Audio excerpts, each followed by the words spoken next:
All right, everyone, we're going to kick things off. Thank you so much for being here. My name is Danielle Barnes. My pronouns are she and her, and I'm the CEO of Women Talk Design. We are thrilled to welcome you to this event, Live Demo with Confidence, that we're hosting in partnership with Adobe XD. We want to hear from you. So if you haven't already, I encourage you to say hello in the chat.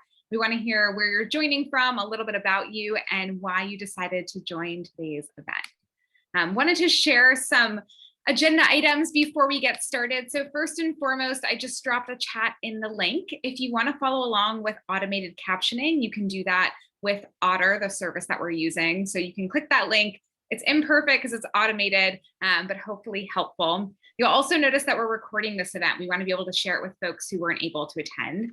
So this event is going to be recorded. And I want to share a bit about our agenda. So I'll introduce you in just a second to our speaker today, Maddie, who is going to tell us all about live demoing with confidence. We're going to then open it up to Q&A. So if you have questions that you're thinking about, some of the things that you want to learn, questions that you have, we want to hear from you. So we'll open it up then. And then we hope that you'll stick around for the last 10 minutes. We find with events, one of the pieces that's so powerful are the people that you get to meet. And so we are going to have a few minutes for connection breakouts to give you a chance to meet other folks that are here that are interested in live demoing. We'll have some questions to prompt you, and then we'll bring it all back together and say goodbye. So that's our agenda for today. If you are not familiar with Women Talk Design, I just wanted to let you know that our larger mission is to help elevate the voices of women and non-binary folks. We want to make sure that they can speak up and be heard. And so we have a speaker directory where you can find over 600 different speakers from around the world. We also do a lot of different events and trainings to help further the goals that we have. And then we're really excited to be partnering with this on Adobe XD. And Adobe has been a longtime supporter for Women Talk Design and are looking for speakers that want to speak at Adobe XD events and speak on XD. And so I have this link that I'm going to share in the chat, and I will follow up with it afterward as well. But if you are interested in doing your own live demos using Adobe XD, you should fill out that form and let the community team be in touch. All right, without further ado, I am so thrilled to introduce you to our speaker today, Maddie Beard, who is a strategic designer with a focus in mindful product design. And Maggie's cognitive psychology and digital well-being are the driving forces behind her work. After graduating from the creative residency through Adobe XD, Maddie joined a tech startup as a design lead where she helps to launch a new social platform. On the side, she loves sharing her progress and learnings with the creative community on Instagram, YouTube, and Skillshare. And she's done a lot of live demoing herself, so she's going to talk to us about the topic today. Please help me welcome Maddie. Thanks so much, Danielle. Yeah, I'm Maddie. I'll just give more of a quick intro as I start to get my slides up. And I just want to say that I have not been doing live demoing for more than, I guess, 9 months. So I got started with it whenever I was a creative resident at Adobe. And really, it was scary at first. It was something that I wasn't totally sure that I would be good at or that I even wanted to pursue. And that's because it's really kind of intimidating to be either designing live or trying to design while you're speaking. And yeah, it can be intimidating. So I am hoping to bring to you some tips that are things that I've learned really just in the last year about live demoing. And yeah, I'm hoping that it's going to be helpful and that it will help you gain more confidence to just get started with it, because it really is something that you will hone with practice. So yes, just wanted to say another quick thank you to Women Talk Design for having me and to Adobe XD for sponsoring so that this event is free for you all. It's really awesome. And I'll go through my mini agenda for what we're going to cover today. So first we'll talk about really when you should demo. So why might you want to use a demo in your presentation in the first place? We'll then get into how to prepare for your demo. So this will include outlining your demo as well as preparing all of your files and your speaker notes. And then I'll go through some tips about actually going live. And like I said, it can be really scary when you're new at it. So the best thing you can do is prepare, but after that, there are a few things that you can do during the demo if things start to go wrong, or to minimize mishaps in general. So let's start with when to use a demo. So really, it's kind of common sense. I like to think about it as when you're highlighting a process to tell your story, when you basically want to show instead of just tell, you should be using a demo. When you're highlighting the steps that you took so that someone else can emulate them, it's better to actually show, because people are so much better at learning if there's sort of as many opportunities to learn as possible, both with what you're saying and with what you're showing on screen. And lastly, a lot of these demos are going to be recorded, so someone can then use them almost as a tutorial later. So it's a really good way to do that type of workshop. Especially when you're highlighting a tool, that is another great time to use a demo. And in my case, this has almost exclusively been demoing with XD, but of course, you can demo with any type of tool. It doesn't even have to be a design tool. You could demo maybe how you use Notion or Asana to stay on top of your tasks. Anything you could. I'm sure you guys are creative and you can come up with some things that you would like to demo about that aren't related to design tools. And then also, when what you're showing can't be summed up in slides or a video, you might want to just show a quick portion of the demo in addition to your slides that you're showing in a presentation. Okay, so now let's get into preparing for your demo. So we'll start here with creating your outline. So whenever I'm creating an outline for my workshop, it looks kind of similar to creating an outline for a talk. I start with the goal. What do I want someone to walk away with? What knowledge do I want them to walk away with? What do I want them to understand or know how to do? Or anything like that. That can be the goal. And we're starting with the goal, but that's really the end of your outline, right? So if you're actually writing this down on a piece of paper, you want to write your goal at the end. That's what you want people to leave with. And then ask yourself, why would someone want to know how to do this? And that's going to be where you start, because that's going to kind of tie someone into why should they even be paying attention to this? Why should they care about this demo? Why might it be something that they want to learn? And so I'm going to use an example throughout this entire workshop of a demo that I have given. It was called Designing Micro Interactions. And it's where I basically demoed 3 different micro interactions within Adobe XD.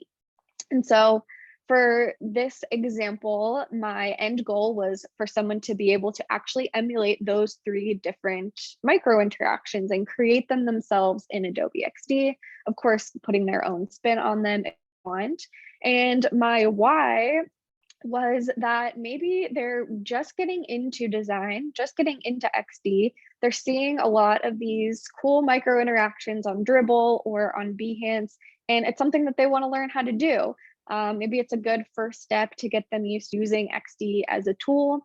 And so, yeah, I kind of came up with this because I knew that we wanted to target some an introductory audience. So people who were new to design, new to XD, that was the audience that the people I was giving the demo to usually brought into their talks.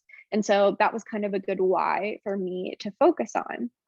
And then how do you fill out the middle of your outline? And that's actually pretty simple, because instead of having to worry about telling a story, really your demo is the story. The process that you take is the story. So the way to fill this out is just to go through the whole process of designing what you're going to design in the tool or whatever it might be, and jot down notes as you go. Do this yourself. And that will help you figure out sort of what you need to cover within your demo. And so let's talk about a few things that you might ask yourself or prompt yourself with as you're going through this process in order to create a thorough outline for your demo that doesn't skip over anything important. So first you might ask, what are the main steps or highlights that you need to show? That is pretty obvious, but what knowledge do you have that your audience might not already have? Thinking about that as you're going through this process. So for me, as I was designing those 3 micro interactions in XD, I had to think about, okay, I've been designing for, quite some time. What do I know that I might be able to share with the people I'm demoing this for that would help them learn? Also, what, if any, resources will the audience need in order to do this? Excuse me, this might help you figure out if you need to put together a resource folder or an asset folder or something like that to share with your participants. What mistakes did you make when you were doing this for the first time? So not necessarily in the moment when you're creating this demo file, but when you were first learning, in my example, how to do micro interactions, what I could think about what things that I messed up on at first. And that really just helps bring your audience in on your process and makes it just a little bit more personal if you let them in on the secrets and these types of things about your process. Along that same line, why do you do this in this way instead of that way? So of course, in design especially, there's many different ways to do things. So let them in on why you choose this process instead of maybe another process. And lastly, what shortcuts do you use that your audience might not know about? So these types of things are really what set a demo or a live workshop apart from just a tutorial, because you're there live actually designing these things, and you can kind of slip in your own commentary about shortcuts, things that you've learned along the way, mistakes you've made, and this will really enhance the demo and make it less of a rigid step-by-step process. Okay, so now we're going to hop into my sample file for this micro interactions workshop that we were talking about. And so I want to do this so that you can see exactly kind of what I do in an XD file to prepare for the demo. So we've kind of prepared our outline. Now we need to prepare the actual demo file. So what I really do first is just either bring in examples from projects that I've already done that I know I want to demo, or completely do them from scratch and finish them up. That's kind of what we already talked about. I do these, entire sort of sample mini projects that I want to demo. So for this one, I wanted to demo a glowing button, I wanted to demo a time picker, and a custom switch. And so I will actually go through and create all of these things. And when I go about doing this, as I'm thinking about those things that we mentioned, those questions I was asking myself, that kind of brought something up where I thought, okay, these are beginners, and all of these all of these examples rely on auto animate. But I started to think to myself, what if someone is brand new to XD and they don't even know what auto animate is, for example?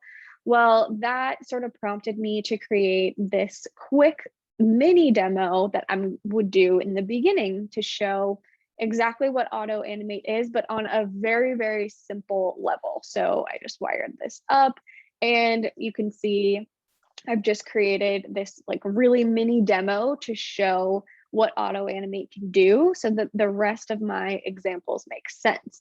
And so this is just an example of why it is important to really kind of think outside of yourself whenever you're designing these and making your outline, so that okay, my audience might not know this, so maybe I should show this ahead of time. So yeah, once you kind of figure that out, all of the things you're going to show, then you need to figure out exactly where you're going to start.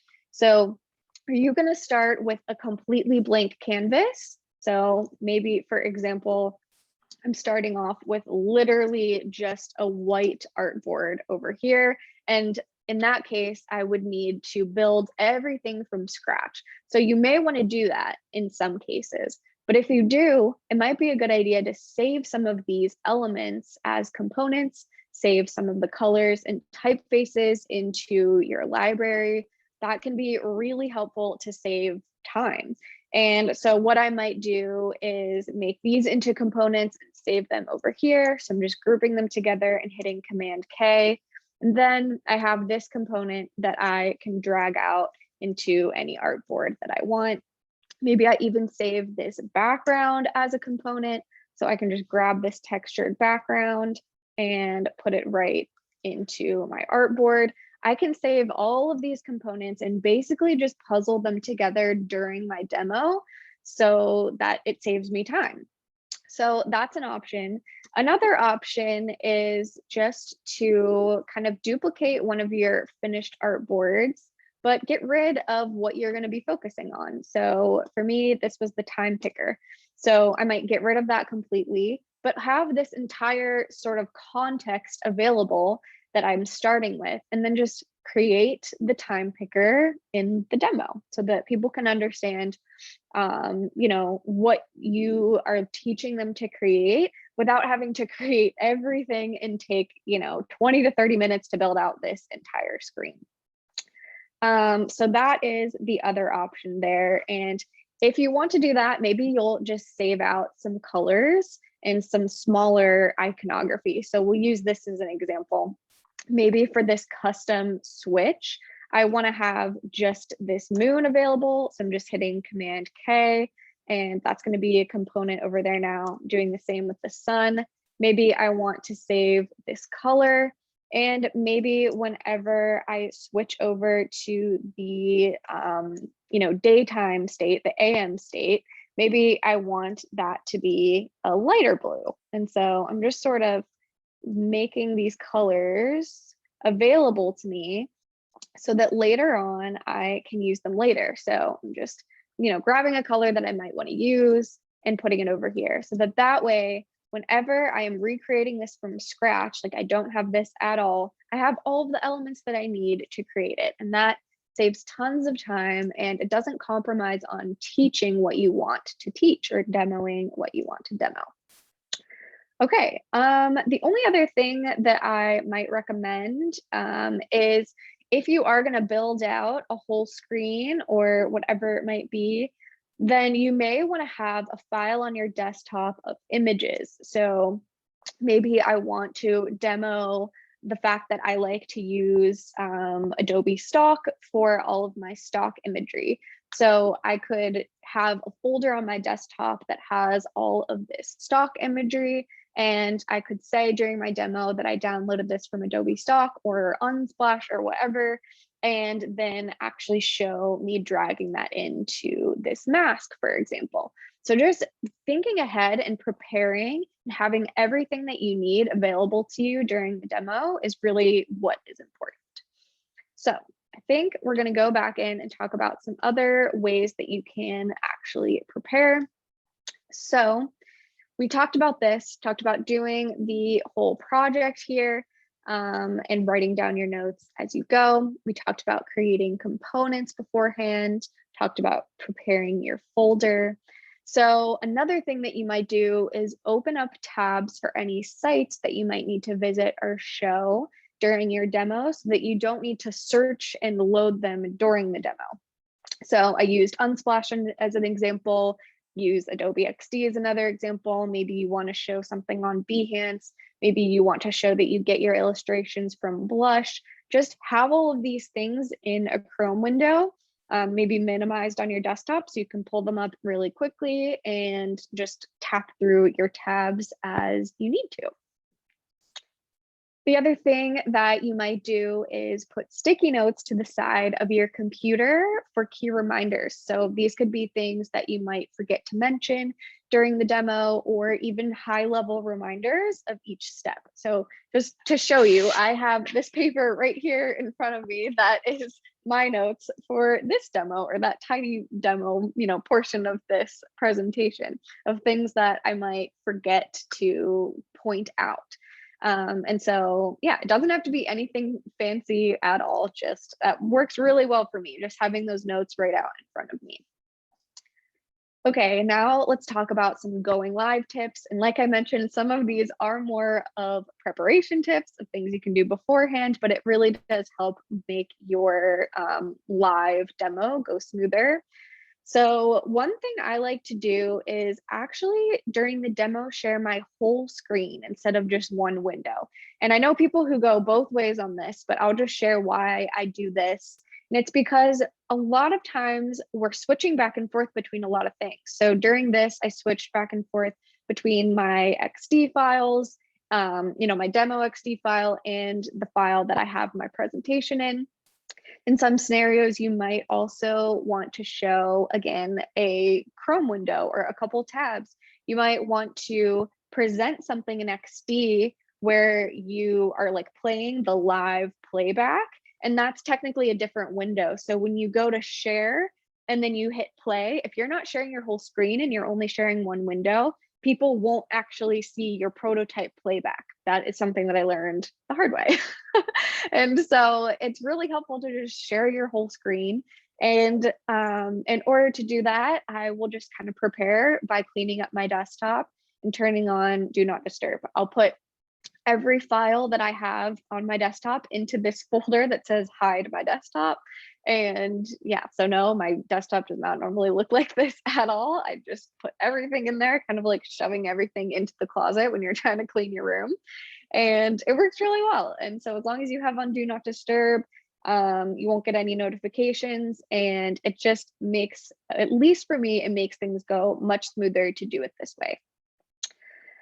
And just some more tips: practice designing and speaking at the same time. That's why I say try to build your confidence by just doing this, just going out and, saying yes to these opportunities and just practicing, because it really takes time to be able to speak about what you're doing and actually focus on designing the right thing at the same time. I ran into it just 2 seconds ago when I was trying to choose the right color. Like, it's just, our brains can only do one thing at a time. And so it really comes with practice. Say aloud what shortcuts you're doing as you do them.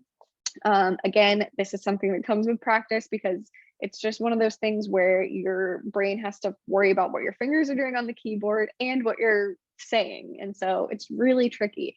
But if you do remember to say all of your shortcuts, it will really help the people at your demo kind of get better at design or whatever it might be, because it's like they're there with you actually doing it if you get good at narrating what you're doing as you do it. Repeat yourself more than you think you need to when you're doing a demo, because this is new material to the participants, but it's not new to you. So that's just a reminder. Also, the same thing, go slower than you think you need to when you're designing. I'm sure a lot of you are like me, where you're just hectically doing things on your computer, but when you're demoing, try to take it slow. Have someone monitoring your chat also. This is something Danielle and I just spoke about before this little workshop. It's really helpful to have another person there with you who can monitor the chat. And if any questions come up, they can either, call on you to go back and answer them, or they can answer them in the chat really quickly if there's something that you already covered or something really basic. If you don't have the option to have another person in the chat with you, say that you're going to take all of the questions at the end. Don't set the expectation that you're going to be demoing and reading the chat at the same time, because especially if it's new, if this is a new thing for you, that is so difficult. And so you can just say, leave any of your questions in the chat or the question box, and I'll come back at the end. And don't worry, I'll repeat steps if necessary at that time. So yeah, I already said this. Try not to keep up with, or don't try to keep up with the chat and demo at the same time. It's just a recipe for disaster. And if you do have technical difficulties, lean on that demo file that you already finished and just go back through and walk through it and talk about your steps instead. So if you get flustered and you just don't really know what you're doing, or something happens with your file, All you have to do is make it over to the place on your file where you have those finished projects done that you can talk through. Just zoom in on those and talk through how you did them as sort of like a backup plan or a worst case scenario. If if for whatever reason you're not able to like live design, but you do have these to fall back on. So for that reason, I always keep these on the same file, like you saw, but you could also have them in two separate files. You could have your finished file and your blank demo file that you actually design live in. It's really up to you whatever works for you. Okay, I think that is about it, but I'm excited to dive into your questions. If you have any, thanks again, Women Talk Design, for inviting me to speak into Adobe XD. If you do want to see what I like to post online, I am active on Instagram at maddiebeard.ux, as well as YouTube, just at youtube.com/maddiebeard, and my website is maddiebeard.com. So yeah, thank you so much for listening, and let's get into some questions. Awesome. This was great. Thank you so much, Maddie. It's really helpful to hear all of your tips. And as we're hearing in the chat, like demoing is hard, and having a backup plan and having this thing prepared that you can just say, here it is, should need be, is helpful advice. Yeah. That's great. Thanks. Totally. For folks who have questions, feel free to use the raise hand feature. You can go to reactions and click that if you want to ask your question aloud, or if you'd prefer that we read them, you can put it in the chat and then we'll ask them. But we have about 15 minutes carved out for Q&A, and we want to hear from you. So please drop your questions in the chat or raise your hand.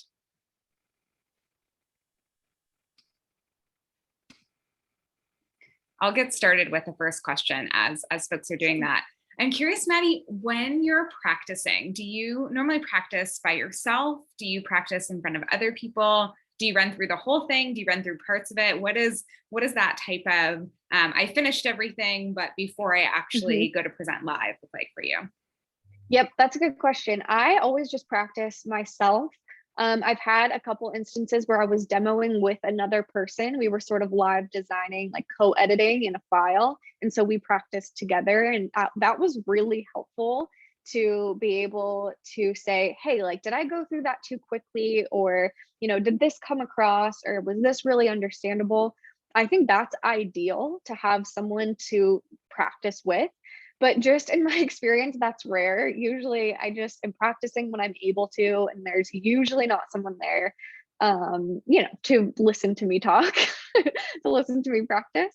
But so yeah, either way, I think the more that you just practice talking through what you're doing while you do it, the better. And so I sort of do this even in other ways where it might not be specific to a workshop I'm giving soon, but I just try to get my practice in by making tutorial videos and trying to talk out my process as I do it, just so that I get better at it. So that's another thing that you can do, just if you're trying to hone this skill.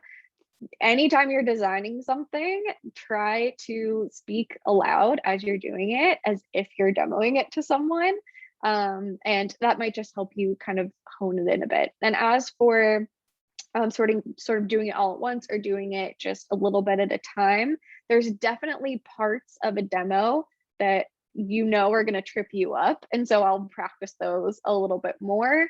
But I will always run through a demo at least 1 or 2 times all the way through, to practice it and make sure that it is within sort of the time frame that we've set for it. Yeah, that's great advice. All right, we have a question from Arshdeep. Do you want to unmute and ask your question? Hi, Maddie. Hi, everyone. So I wanted to ask, when you're doing a demo, do you usually go whatever you have prepared in terms of designing, or do you go by whatever you come across you, or get inspired while you're designing it? What's the most usual process that you go through? Yeah, that's a good question. I think when I used to watch a lot of live demos, I used to watch a lot of Adobe Live, I kind of used to think that they were just designing on the fly. And maybe some people are, but I really have a hard time doing that. I think especially when it comes to showing a specific skill that I want to get across, I have to plan ahead. On the other hand, there are a couple times where I've been live demoing where it is more, I guess, exploratory. So the point was just to show how I use Adobe XD.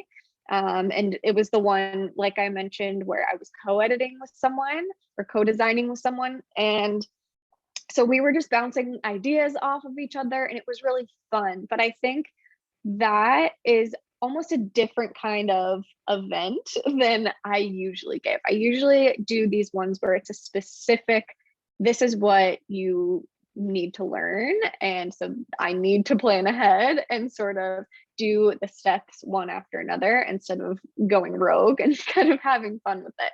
But that's not to say that those types of fun, just designing live scenarios aren't also really valuable. I love just watching people design. I'll go on Twitch sometimes and just watch people build stuff in Webflow. And I think it's a similar, a similar thing. So yeah, that's a good question. The answer is it just kind of depends on the nature of the event. Great. Thank you for the question. And we have a kind of a similar one to that in the chat by Tava Colin. That is, how do you come up with your ideas of what to make a demo on XD, for example? And I really like this follow up of like, what is the balance between not too simple, not too complicated? Do you use things you've already designed before? Or do you come up with something new as you're preparing for that demo? Yeah, that's a good question. So usually I'm working off of something I've already done, but I'm tweaking it sometimes a little bit and sometimes a lot. So with those micro interactions, those are all things pulled from a project that I previously did that I thought would be good examples to show. And so I did sort of 3 levels almost of difficulty. And so that's a good way to sort of gauge, if it's too complicated or not, is to think about some different examples that one might be for a beginner, one might be for an intermediate designer, and one might be for an advanced designer. And that way, everyone who is attending is, kind of getting something that's valuable for them. Someone who is more of a beginner might follow along for a little bit and then just sort of like it's over their head, and that's okay. They can come back and rewatch it later. But that's usually my approach, is to do sort of tiers of difficulty, and think about how you can simplify it as much as possible for yourself. So try to focus really, really kind of specifically on one skill that you're trying to show for each example. Because when you really get into it, that one skill is going to require a bunch of steps. So I guess I don't know how to really explain this very well, but try not to just say, this is how I design, an app or whatever. Try to get really granular with it. Like, this is how I designed a glowing button, for example. And so you're going to be showing a lot of different types of functionality of XD just by showing how you are designing a glowing button. And yeah, so I guess I'm just saying, try to keep it simple, meaning really narrow, and don't go too wide for an instructional demo. Great. Thanks, Maddie, and thanks for the question. Itzel has a question. What do you do when technical issues come up in the demoing, in the middle of demoing? How do you react? That is a great question. Yeah, it's always really awkward, and it's something that's going to happen, every once in a while. No matter how well you prepare, technical difficulties just happen. Yeah, so what do I do? Honestly, I just kind of freak out in my head and try to get back on track. Yeah, it's awkward. I think the best piece of advice that I can give is just to not lose your cool and don't go spiraling thinking that everyone thinks you're dumb or everyone thinks that you are bad at this, because that's not true. You have seen plenty of demos or presentations where technical difficulties happen, and it's usually not a reflection on the presenter. So try to just be like, keep it light and just take a pause and try to figure out what's going on. And as quickly as you can, make a game plan. Can you keep going, or do you need to, like, do your plan B? Or yeah, I've never had to like actually end a demo before, but I guess technical difficulties could get that bad. But just try to take a beat and don't freak out. People who are watching these things usually aren't paying as close attention to you as you think they are. They're sometimes multitasking. And so yeah, just don't freak out and try to keep it light. Yeah, that's great. And Maddie, I'm curious, what are some of the things that you've run into? I know luckily the whole presentation hasn't shut down, but Yeah. has there been like one or two things that you can share of like, this is what went wrong and here's what I did about it? Yeah, so it's usually a screen sharing issue. So a lot of times either I'm not sharing the screen that I think I'm sharing if I'm doing a dual monitor situation, or I'm not sharing the monitor that I think I am. And so a couple times people have come in, usually the organizer, and said, hey Maddie, we can't see your screen.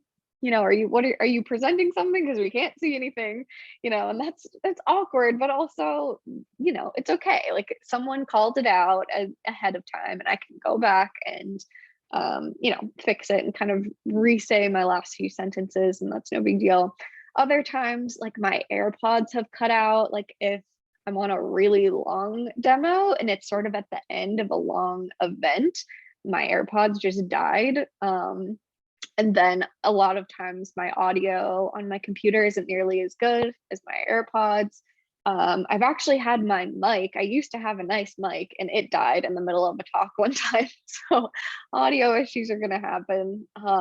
Yeah, just things happen. So be ready, maybe with an extra pair of headphones, or an extra mic if you have it, but you can't always be prepared. And I think it's not the end of the world. Yeah, that's good advice to remind people that it's okay. It's all going to be okay. Yeah, right. Well, folks, we have a couple more minutes for questions before we transition into our connection breakout. So again, feel free to raise your hand or drop a question in the chat. We have one from Farah. Can you speak more on how to best prepare for in-person versus virtual demo?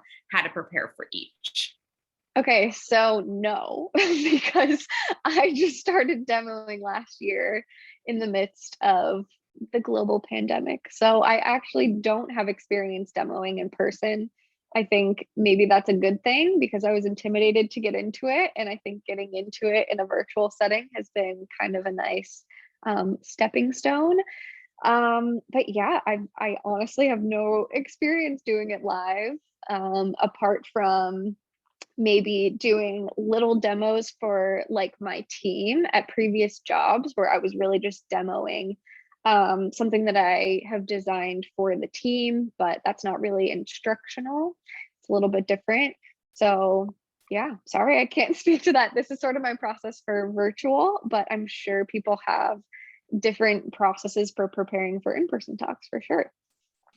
Yeah, Maddie, appreciate your transparency with that. And I'm curious, I know I've worked with a couple of speakers that I know, and this has been for in-person events. They have like pre-recorded something just in case something breaks down, or like they, don't have internet access. It's like saved to their computer. And I'm curious if that's ever something that you've done or considered, or have any thoughts on that's like recording yourself going through it.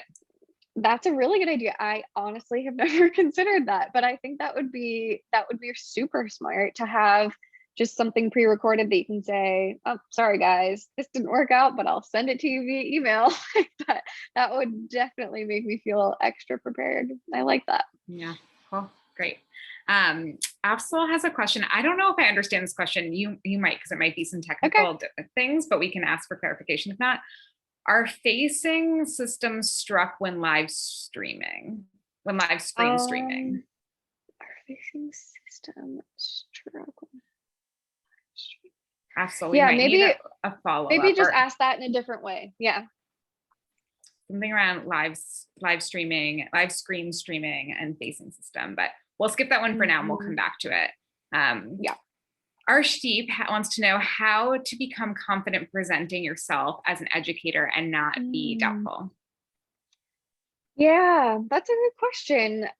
Just more in general about presenting yourself in a certain way. I think again, it comes with practice. You'll gain confidence as you do things like this. So, for example, a year ago when I just started the residency and I was giving my first few talks and live demos, it was very much I just came across as I'm trying this out and I'm sharing something that I've been working on. That's sort of how I started approaching it. And I'm sharing something that I've learned.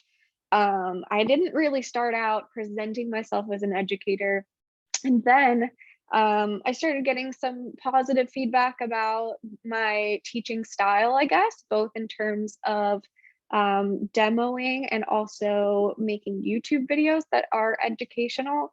And just feedback gives you confidence. If someone says, hey, your demo was awesome, I learned so much, that's like a little bit of confidence you can put in your back pocket for next time. And that stuff really builds. And yeah, so I guess just doing it more and more is my advice for building confidence. And also it's two different things, right? It's building confidence in your work and what you're actually showing in your process that you're actually teaching, but also in being an educator in general. And so work on those two things kind of in tandem and yeah, ask for feedback and then maybe you'll get some positive feedback, or if you get any constructive criticism, that'll help you improve. And yeah, you can only go up from where you start. So you got to start somewhere basically. I love that mindset of even just starting off, like, I know something that I want to share with other people. I think it can help us get outside of our heads of like, well, like, what if no one cares what I have to say? Or if they're like, who's this person? Like, I know this thing and I want to, share this with other people, approaching it from just being really generous with the community, which I think is great. Yeah, exactly. Yeah. Alexa was trying to help clarify, and maybe you have some thoughts on this, of if like an image gets stuck or there's some glitching that happens when you are sharing your screen. Have you ever run into anything like that, or have any advice on that? I don't think so. I guess sometimes that will happen. And it happened when when I was practicing sharing my screen with Danielle, and I just had to stop sharing and then start sharing again. That's kind of like the default fix all. It's like turning it off and turning it back on, So that would be something that I would try if that's what they're asking. I'm not exactly sure, but yeah. Great. And I have one more question for you. I'm curious, you've mentioned that you started doing this more recently, but you already have so many great advice and lessons learned to share. What are some of your demoing goals or just public speaking goals? Do you have specific things that you are interested in doing, or places that you want to present or things that you want to present? Would love to hear what's next for you. Yeah, that's such a good question. That's kind of fun to think about. I think I really actually prefer demoing for smaller groups where I can speak with people one-on-one and answer questions. That's something that this virtual world hasn't really allowed us to do. Like I was just talking about, I haven't been able to do something like that, like maybe in a classroom setting or just a small group of people where we can really learn a lot from each other. I think that's actually what I really enjoy about this kind of thing. As opposed to getting up in front of tons and tons of people and presenting. That actually really doesn't appeal to me at all. So yeah, I don't know, maybe that's a weird answer, but I want to maybe get even smaller with it than getting bigger with it. And yeah, that's just kind of the most rewarding thing for me. Yeah, no, that's great. All right, we have one more question here. And then for folks who can stick around, we're going to have a couple minutes to meet each other. So Itza wants to know how you handle a tough person or tough crowds, if you've ever experienced that, or the opposite, unresponsive audience. So we thank you to our audience today. We had a very active one with lots of questions, but if you've ever dealt with either a tough crowd or, just an unresponsive one. Yeah, so when I think of a tough crowd, I think I'm thinking more about people who are asking tough questions. So I'll just give this example. I was working with Adobe all last year, and so I was always demoing with XD. And people always want to ask the question, can you compare XD and Figma? Can you compare XD and Sketch? All of this stuff. And people tend to be actually really polarized by what design tool they use.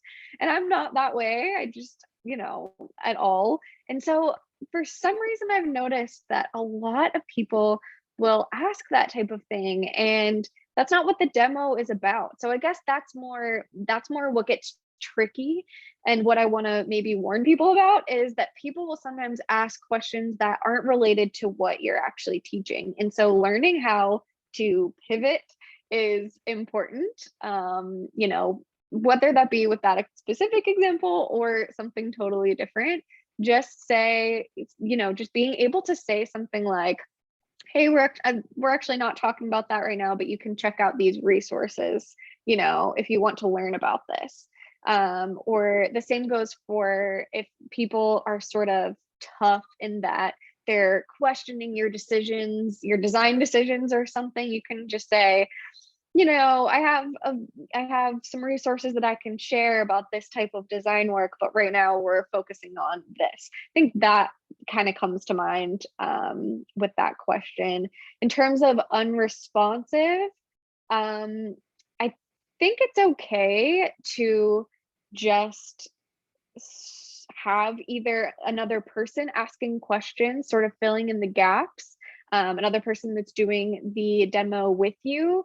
But it's also okay if people don't have questions. I think I wouldn't take that the wrong way. They're there to watch your demo. And if they don't have questions, that doesn't mean that you didn't do a good job and you weren't engaging.